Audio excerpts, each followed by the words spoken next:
So Kanakadurga గారు YCP నేతలు ఒక్కొక్కరుగా రావడం, అంబటి రాంబాబు గారు అయితే ఆయన చాలా స్పష్టంగా చెప్పారు, ఆయన హార్ట్ పేషెంట్, ఆయనకి ఏదో ట్రీట్మెంట్ కోసం అక్కడెక్కడో వెళ్తే ఆయన అక్కడ పట్టుకొని ఇబ్బంది పెడుతున్నారు, వాస్తవానికి ఆయన బాధితుడు అంటున్నారు.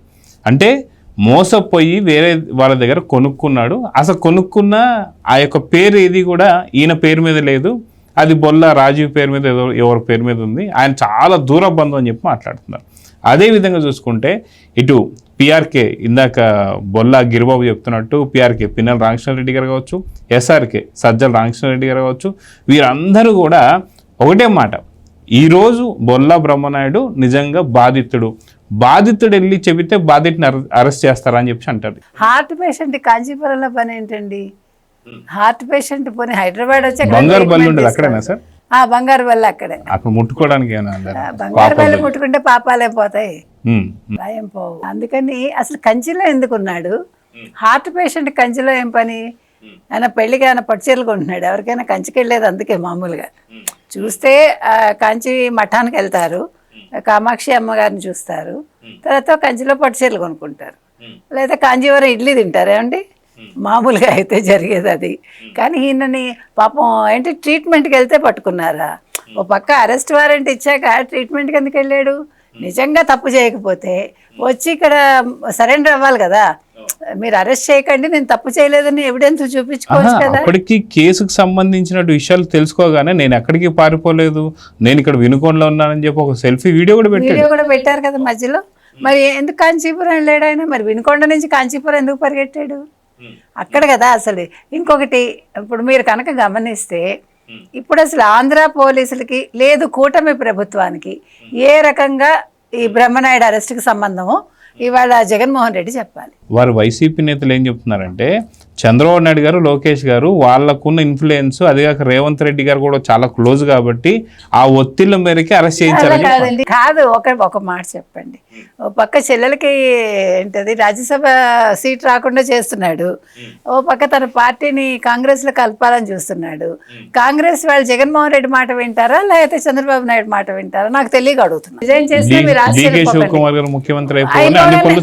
అన్ని కాదు, సమీకరణాలు మారిపోయాయి. మరి ఇప్పుడు ఎవరికి చంద్రబాబు నాయుడుకి ఏంటి సంబంధం? అసలు హైదరాబాద్లో గండిపేటలో ఇట్లాగ భూమి కబ్జా చేయొచ్చని బొల్లా బ్రహ్మనాయుడికి ఎవరు చెప్పారు? అది కావాలి మనకి. జగన్మోహన్ రెడ్డి పంపించాడా?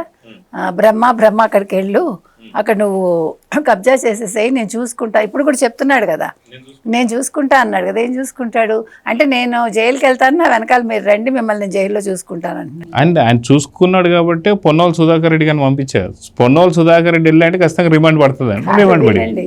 నాకు ఇక్కడ నవ్వు వచ్చిన విషయం ఏంటంటే, సుధాకర్ రెడ్డిని కలిసారా అంటున్నాడు ఏదో. నాకు అది నవ్వు వచ్చింది. సుధాకర్ రెడ్డికే దిక్కు లేకుండా ఉన్నాడు. సుధాకర్ రెడ్డి వీళ్ళకేం చేస్తాడు? ఈ మధ్యకాలంలో ఒక 100 మందిని మేము అపాయింట్ చేసాం, అప్పుడు 1 year బ్యాక్ ఎప్పుడు చెప్పారు కదా. ఈ 100 మంది ఇంతవరకు ఒక్క కేసు సాల్వ్ చేశారా? అంటే నువ్వు కంగారు పడకు, బ్రహ్మనాయుడు ఎలాగ జైల్లో ఉంటాడని నేను ఇండైరెక్ట్గా చెప్తున్నాడా? మనకు అర్థమైంది అది, అంతే కదండి. సో ఇప్పుడు బ్రహ్మనాయుడు గండిపేటలో ఎక్కడో వినుకొండలో ఉండాల్సిన వాడు గండిపేట చెరువుని ఎలా ఆక్యుపై చేశాడు? ఇది చెప్పాలి. ఎందుకంటే ఆంధ్రప్రదేశ్లో ఉండే వినుకొండలో ఉండే బ్రహ్మనాయుడికి హైదరాబాద్లో ఉండే గండిపేట చెరువులో మోసపోవడానికి అవకాశం ఎలా దొరికింది? మోసపోవడానికి. ఎందుకంటే వాళ్ళ అంబటి రాంబాబు చెప్పాడు కదా బాధితుడని. అంటే మనకి చూసారా ఎంత జ్ఞానం కలిగిస్తున్నారో వైసీపీ వాళ్ళు. బాధితుట అంటే మరి ఆయన అన్ని కోట్లు పెట్టి పోగొట్టుకున్నాడు కాబట్టి పెట్టాడండి. లేదు 4 కోట్ల నుంచి 8 కోట్లు కట్టి 1100 కోట్లు సంపాదించుకున్నాడా? మరి ఇది బాధితుడండి, డబ్బులు పోగొట్టుకున్నాడు. అవును నిజమే. చాలా మంచి మంచి లాజిక్లు చెప్తున్నారు వైసీపీ వాళ్ళు. సో అన్నా నువ్వు ఉన్నావన్నా. పైగా ఇంకో మాట అన్నాడు గిరిబాబు, విన్నారా? ఒక చోట కాదు అన్న, చాలా చోట్ల తిప్పారు, మన వాళ్ళు ఎండలో ఇదైపోయారు, ఏంటో పాపం చాలా వీళ్ళు కదా. ఆ మాటలే కదా ఫన్నీగా ఉన్నది నాకు. తప్పు చేసిందే కాకుండా ఇప్పుడు ఇక్కడ ఇంకో నవ్వు వచ్చిన విషయం ఏంటి, వీళ్ళు తిరిగారట 500 మంది వచ్చారు చూడండి ఊళ్ళ నుంచి, వాళ్ళు తిరగాల్సి వచ్చింది. మరి దేనికి తిరిగారు? ఆవిడ కొంచెం చూసుకునేది జాగ్రత్తగా కదా.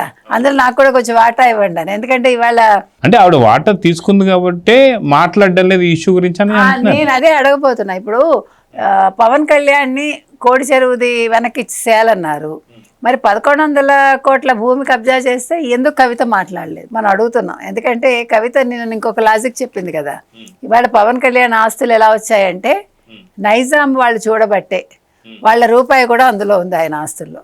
వాళ్ళు ప్రతి సినిమా చూశాక అందులో వచ్చిన వాటా అందులో ఉంది. మరి ఇప్పుడు మరి జగన్మోహన్ రెడ్డికి ఎంత వాటా ఉంది? మరి వాళ్ళ ఆంధ్ర వాళ్ళు అంటే ముఖ్యంగా వైసీపీ వాళ్ళ దగ్గర నుంచి మీకు ఎంత రావాలి కవిత అని మనం అడుగుతున్నాం. మరి వాళ్ళు ఎందుకు ప్రశ్నించారు? మీరు ఇప్పుడు ఇంత మీరు గొంతు చేయించుకున్నారు ప్రెస్ మీట్ పెట్టి, మరి 1500 కోట్ల విషయంలో ఎందుకు ప్రెస్ మీట్ పెట్టలేదు? ప్రెస్ మీట్ పెట్టలేదు. సార్ మీకు ఒకటి చెప్పనా, విధి వైపరీత్యం అంటే ఇదే. ఎక్కడికి వెళ్ళినా 11 తగులుతుంది. నా తప్పు కాదు అది, అది నేను అనలేదు. ఏదో ఫస్ట్ అలా వచ్చింది, తర్వాత అది అంకె మారింది. ఆ మారిన అంకె నా బుర్రలో అది వెళ్ళనుంటుంది, అక్కడ స్టక్ అయిపోతుంది అది. సో మొత్తం మీద ఇప్పుడు కవిత గారు మాట్లాడాలి, ఇవాళ బీఆర్ఎస్ వాళ్ళు మాట్లాడాలి, టీఆర్ఎస్ వాళ్ళు మాట్లాడాలి, అందరూ మాట్లాడి బ్రహ్మనాయుడికి న్యాయం చేస్తారా? బ్రహ్మనాయుడు నిజంగా బాధితుడా, లేదు తెలంగాణ వాసులు బాధితులా?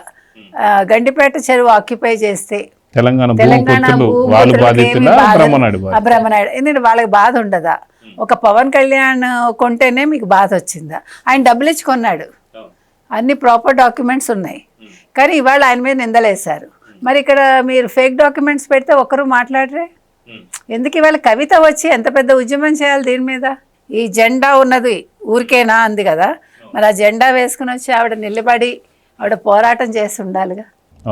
అంటే ఇక్కడ ఈ ఇష్యూలో కూడా ఇంకోటి కూడా తీసుకొస్తారు. ఇప్పుడు హైడ్రాకి సంబంధించి వీళ్ళు ఫేక్ డాక్యుమెంట్ క్రియేట్ చేయడమే కాకుండా ఎన్ఓసి, అక్కడ పవన్ కళ్యాణ్ గారి దగ్గరకు వచ్చేసరికి ఏదైతే రంగనాథ్ గారు కాపు సామాజిక వర్గం కాబట్టి ఎంత దారుణం అంటేనండి, అది చాలా అసహ్యంగా ఉంది వినటానికి కూడా.